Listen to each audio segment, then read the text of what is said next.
Okay, so the solutions of the test are as follows. So this was worth 10 marks. You had a cubic function and you were asked to find the equation of the tangent to the graph at the point where x is equal to 2. Tangent is just a line equal, basically looking to fill in a point and a so you're filling in him, him, and him. Okay, so find the equation of a line. Now, to do that, as I said, you need a slope and a point to something. But what you don't have is the slope. This function plus 5. Now, that is my slope. Because I know x is 2, I can fill in I minus 7. What will give me, so 2 is going in there. And when we work all of this out, it came out to be minus 21. So I can fill that then in there, minus 21. So finally, I can use my formula, y minus y1, which is 21, equals to m bracket x minus x1, which is 2. So it's y plus 21 equals to minus 7x plus 14. Now, we're told that we don't actually have to simplify our answer. But anyway, I just kind of went ahead and did it, but it does say you don't have to. So my equation is y equals minus 7x minus 7 for 10 marks. The next question is asking us where the range of values of x are for where g of x is increasing. So hopefully it makes sense that it's increasing between here and here. So this is increasing, increasing, increasing. So you want to say it's increasing between minus 1 and 1. The reason I'm using parentheses, round brackets, is because at minus 1 and 1, the slope is 0. In other words, it's not increasing or decreasing. In fact, it's totally level. So I don't use square brackets for that reason. Or you can simply say where x is bigger than minus 1, less than 1. And I gave that 5 marks. The next one, a student is asked to memorize a long list of digits and then write down the list sometime later. The proportion P, so P is proportion, and please label, always label. So P represents proportion of the digits recalled correctly after T hours. So T is time and the units are hours. Use calculus to show the graph of y equals P of T has no points of inflection.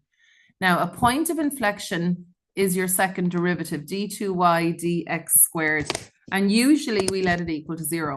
If it has no point of inflection, then it cannot be equal to 0. So what I'm going to do is I'm going to start by differentiating for the first time. So the 0.82 goes, then I end up with negative 0.12. Now, I'm getting the natural log of t plus 1. So if I want to do the natural log of t plus 1, if you want, you can go off over to the side and you can let u equals to t plus 1, which means y is equal to the natural log of u. dy du, and if we check out the derivative of natural log, it's 1 over u. du dt is 1.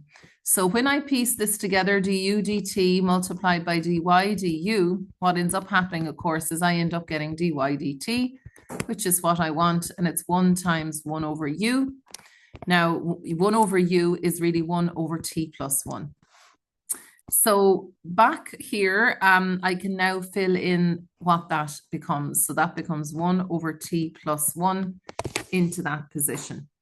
Now, after I do that, I end up essentially with negative 0.12 over t plus 1. Now, that's my first derivative, but of course, I need to differentiate it a second time if I'm talking about points of inflection. So I pretty much have to do the whole thing again. So what I'm going to do is I'm going to retrace my steps here I'm going to go back and write this as t plus 1 to the power of negative 1. Now, when I go to do this, it's going to be my chain rule. So I use substitution. So I use substitution initially. Now I am using my chain rule. So using my chain rule, I have the following. So this is now me going to do my second derivative. So my second derivative, I bring the -1 to the front, which makes this into a positive 0.12. The power goes down 1 unit, -2. And then don't forget to differentiate what's in the bracket, which is 1. So I end up with,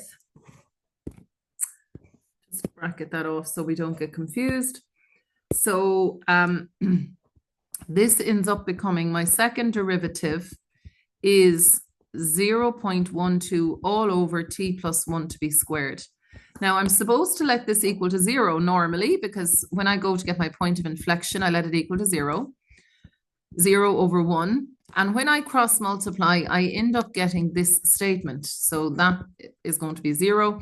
That can never be true. They are not equal. Therefore, no point of inflection. And that was 10 marks.